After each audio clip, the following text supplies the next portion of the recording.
ਬਾਵਾ ਕੇ ਸਾਲ ਹੋਇਆ ਖਲਾ ਹੈ ਤੂੰ ਵਾਦੇ ਤੋਂ ਵਾਦਾ ਕੀਤੀ ਵੇ ਵਾਦੇ ਤੋਂ ਵਾਦਾ ਕੀਤੀ ਵੇ ਮੈਂ ਹੁਣ ਬਾਲਾਂ ਨੂੰ ਲਾਂਗੀ ਗੱਤਾ ਮੇਰਾ ਵੀਰਾ ਮੇਰੇ ਕੋਲ ਕੋਈ ਨਹੀਂ ਪੈਸੇ ਮੈਨੂੰ ਪੈਸੇ ਚਾਹੀਦੇ ਉਹ ਸਾਲ ਹੀ ਹੋਇਆ ਤੈਨੂੰ ਪੈਸੇ ਦੇ ਦਿੰਨੇ ਆ ਅਸੀਂ ਕਿਤੇ ਚੱਲੇ ਆ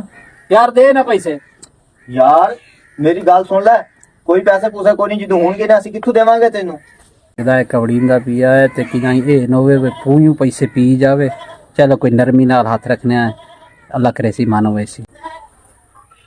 ਅੱਛਾ ਮੇਰਾ ਵੀਰਾ ਗੱਲ ਹੈ ਹਾਂਜੀ ਮੈਂ ਤੇ ਨਾਲ ਕੀਤਾ ਹੀ ਚੰਗਾ ਬਿਲਕੁਲ ਤੂੰ ਹੀ ਮੇਰੇ ਨਾਲ ਹੁਣ ਚੰਗਾ ਕਰ ਚਲੋ 50,000 ਮੈਂ ਤੈਨੂੰ ਨਹੀਂ ਲੈਂਦਾ ਅੱਛਾ ਹਾਂ 50,000 ਤੈਨੂੰ ਮੈਂ ਛੋੜਿਆ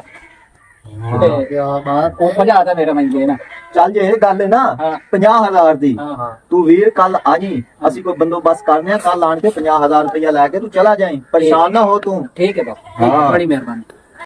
ਓਏ ਉਹਨੂੰ ਪੈਸੇ ਕਿੱਥੋਂ ਦੇਣੇ ਨਹੀਂ ਕੱਲ ਦਾ ਆਖ ਦਿੱਤਾ ਹੀ ਖੈਰ ਹੀ ਨਸ਼ਈ ਬਣਦਾ ਜਾਂਦਾ ਉਧਰੋਂ ਕਿੱਥੋਂ ਦੇਣੇ ਉਹਨੂੰ ਪੈਸੇ ਕੱਲ ਉਹ ਦੇ ਲੈਨੇ ਆ ਯਾਰ ਮੈਂ ਆਪੀ ਕੋਈ ਬੰਦੋਬਸਤ ਕਰ ਲੈਣਾ ਉਹਦਾ ਪਰੇਸ਼ਾਨ ਨਾ ਹੋ ਸੂਬੋ ਕੋਈ ਹੱਲ ਕੱਢ ਲੈਨੇ ਆ ਚਲੋ ਮੈਂ ਹੀ ਦੇਣੇ ਨੇ ਨਾ ਪੈਸੇ ਹਾਂ ਉਹ ਪਾਗੇ ਲਾ ਕਾਲਦਾ ਉਹਨੂੰ ਨਾ ਲਿਆਈ ਉਹ ਭੁੱਖਾ ਨੰਗਾ ਅੱਗੇ ਭੁੱਖ ਪਿਛਾਪਰ ਖੰਦਾ ਉਹਦਾ ਉਹਨੂੰ ਪੈਸੇ ਕਿੱਥੋਂ ਦੇਣੇ ਢਾਲੀ ਨਾਲ ਪਾਤਰ ਪਾੜ ਦੇਣੇ ਨਹੀਂ ਲਾਂਟਿਆ ਉਹ ਮੈਂ ਕਿੱਥੇ ਫਸ ਗਿਆ ਆਣ ਕੇ ਤੁਹਾਡੇ ਵਿੱਚ ਉਹ ਕੱਲ ਨੂੰ ਮੈਂ ਉਹਦਾ ਵੀ ਬੰਦੋਬਸਤ ਕਰ ਲਾਂਗਾ ਮੈਂ ਪੈਸੇ ਦੇ ਲਾਂਗਾ ਐਡਾ ਵੀ ਮੈਂ ਭੁੱਖਾ ਨੰਗਾ ਕੋਈ ਨਹੀਂ ਅੱਛਾ। ਹਾਂ ਪਰੇਸ਼ਾਨ ਨਾ ਹੋ ਤੂੰ ਕੱਲ ਠੀਕ ਮੈਂ ਹੈ। ਵੇਖੀ ਪੈਸੇ ਤੇ ਮੈਂ ਹੀ ਦੇਣੇ ਨੇ ਨਾ ਬਿਲਕੁਲ ਤਾਂ ਹਾਂ। ਦੇਣੇ ਠੀਕ ਹੋ ਗਿਆ अस्सलाम वालेकुम वालेकुम अस्सलाम तेरी उठी बाओ ना सरदार उठी बाओ ना तबीयत खराब है तबीयत खराब है मेरी वेख तो सही यार मैनू बुखार है 105 ते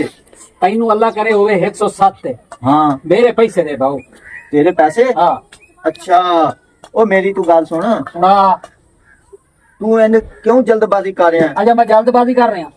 यार मेरी हालत वेख के तेनू तरस नहीं आउंदा भाई तू मेरे पैसे दे मेरी गल सुन औखा केड़ी गल तू हो रहा तू